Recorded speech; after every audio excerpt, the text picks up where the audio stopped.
4 முக்கிய பகுதிகளில் கவனம் செலுத்தும் தேசிய கிளவுட் கொள்கையை அரசாங்கம் அறிமுகப்படுத்தும் என்று பிரதமர் டதஸ்ரீ அன்வார் இப்ராஹிம் அறிவித்துள்ளார். கிளவுட் தொழில்நுட்பத்தை மேம்படுத்துவதன் மூலம் அரசாங்க செயல்பாடுகளை நவீனமயமாக்குவது, குடிமக்கள் ஈடுபாட்டை வளர்ப்பது மற்றும் பொது சேவைகளை வழங்குவதை நெறிப்படுத்துவது போன்றவற்றை நோக்கமாக கொண்டுள்ளோம் என்று கூகுளின் மந்த் ஆஃப் மலேசியா பெர்சாமா AI நிகழ்வில் அன்வார் இதனை தெரிவித்தார். போட்டி நிறைந்த உலகளாவிய AI நிலப்பரப்பில் முன்முயற்சிகளை ஒருங்கிணைக்க அரசாங்கம் ஒரு தேசிய AI அலுவலகத்தை நிறுவுகிறது என்பதோடு 1 வருடத்திற்குள் AI செயல் திட்டத்தை முடிப்பதற்கு இலக்கு வைத்துள்ளதாகவும் அன்வார் தெரிவித்தார்.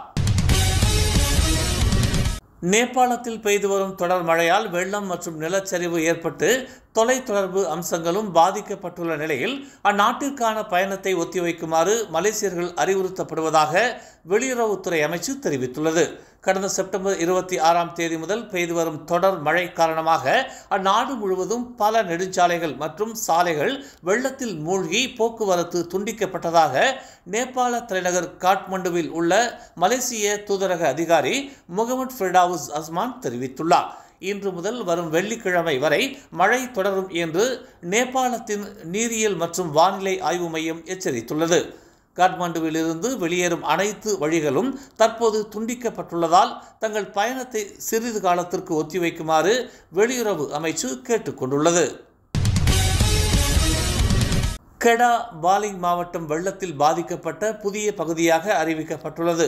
இன்று காலை 8 மணி நிலவரப்படி அம்மாநிலத்தில் வெள்ளத்தில் பாதிக்கப்பட்டவர்களின் எண்ணிக்கை 457 குடும்பங்களைச் சேர்ந்த 1373 பேராக அதிகரித்துள்ளது.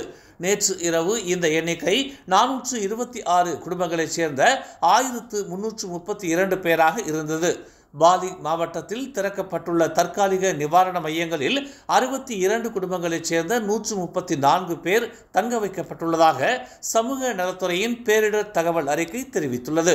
வெள்ளம் காரணமாக பேரா மாநிலத்தின் கம்பார் மாவட்டத்தில் உள்ள டத்தோ அஸ்மான் மஹாலான் சமூக மண்டபத்தில் ஒரு துயர் துடைப்பு மையம் திறக்கப்பட்டுள்ளதாக மாநில பேரிடர் மேலாண்மை செயலகம் தெரிவித்துள்ளது. மலேசிய லஞ்ச ஊழல் தடுப்பு ஆணையமான MACCயின் 57வது ஆண்டு விழாவை முன்னிட்டு பிரதமர் டதஸ்ரீ அன்வார் இப்ராஹிம் இன்று தமது வாழ்த்துக்களை தெரிவித்துக் கொண்டார். நாட்டில் ஊழலை ஒழிப்பதில் ஆணையம் தனது அசைக்க முடியாத முயற்சிகளையும் அர்ப்பணிப்பையும் தொடரும் என்று அன்வார் நம்பிக்கை தெரிவித்தார்.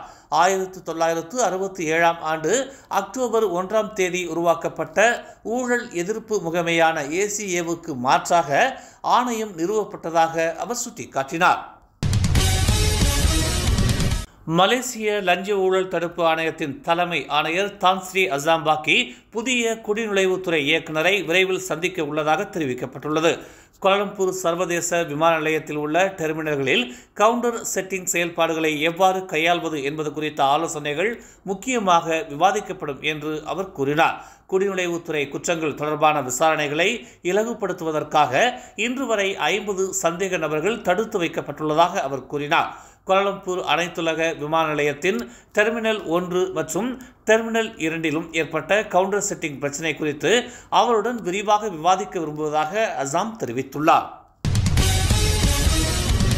மக்கோத்தா சட்டமன்ற இடைத்தேர்தலில் பெரிகாத்தான் நேஷனல் தோல்வி அடைந்த பிறகு கட்சியின் நிறுவன மற்றும் அடிமட்ட உறுப்பினர்கள் PKRல் சேர வேண்டும் என்ற முன்னாள் உச்சமன்ற உறுப்பினர் ஃபைஸ் நமானின் கருத்தை பெர்சாத்து தலைவர்கள் நிராகரித்துள்ளனர்.